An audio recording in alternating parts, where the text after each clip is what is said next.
Mahabubabad మహాధర్నాకు high court అనుమతి ఇవ్వడం CM Revanth రెడ్డికి చెంపపెట్టని మాజీ మంత్రి సత్యవతి రాథోడ్ వ్యాఖ్యానించారు. కాంగ్రెస్ పార్టీ నాయకులు చెప్తేనే మహబూబాబాద్లో మహాధర్నాకు పోలీసులు అనుమతి ఇవ్వలేదని విమర్శించారు. లగచర్ల గిరిజన రైతులు ప్రభుత్వానికి ఎదురు తిరగడం చూసి రేవంత్ రెడ్డి కంగుతిన్నారని సత్యవతి రాథోడ్ ఉద్ఘాటించారు. సీఎం సొంత నియోజకవర్గంలో ఎంత తిరుగుబాటుని రాష్ట్ర వ్యాప్తంగా చర్చించుకుంటున్నారని అన్నారు. లగచర్ల రైతులని మెప్పించని సీఎం రేవంత్ రెడ్డి రాష్ట్రాన్ని ఏం మెప్పిస్తారని ప్రశ్నించారు.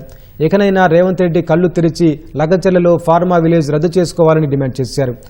మానుకోట నుంచే రేవంత్ రెడ్డికి పతనం ప్రారంభమైందని మాజీ మంత్రి ఎద్దేవా చేశారు. 25వ తేదీన మహబూబాబాద్లో గిరిజన దళిత రైతులతో మహాధర్నా నిర్వహించి ప్రభుత్వానికి కనువిప్పు కలిగిస్తామని సత్యవతి రాథోడ్ తెలిపారు. హైకోర్టు తీర్పు అనుమతులు కాంగ్రెస్ పార్టీకి రేవంత్ రెడ్డి గారికి ఒక చెప్పపెట్టు అని చెప్పి నేను ఈ సందర్భంగా తెలియజేస్తా ఉన్నా. రేవంత్ రెడ్డి గారికి అలవాటు అయిపోయింది. ఎన్నికై సంవత్సరం కాకముందే ప్రజల్లో వస్తున్న తిరుగుబాటును, ఎక్కడికి పోయినా వాళ్ళు ఎదుర్కొనే తీరును మరి ఎదుర్కోలేక వాళ్ళకి సమాధానం చెప్పలేక రేవంత్ రెడ్డి గారు ఎక్కడికి పోయినా హౌస్ అరెస్టులు చేయించడం, వాళ్ళను అన్యాయంగా పోలీస్ స్టేషన్లో పెట్టించడం, ప్రతిపక్షాలు ఎక్కడైనా ధర్నా చేసినా మీటింగ్లు పెట్టినా దాన్ని జరగకుండా చూడాలని పోలీసుల మీద ఒత్తిడి తీసుకొచ్చి అన్యాయంగా ఈ రాష్ట్రంలో ప్రజాస్వామ్యాన్ని ఖూనీ చేస్తూ ఉన్నారు.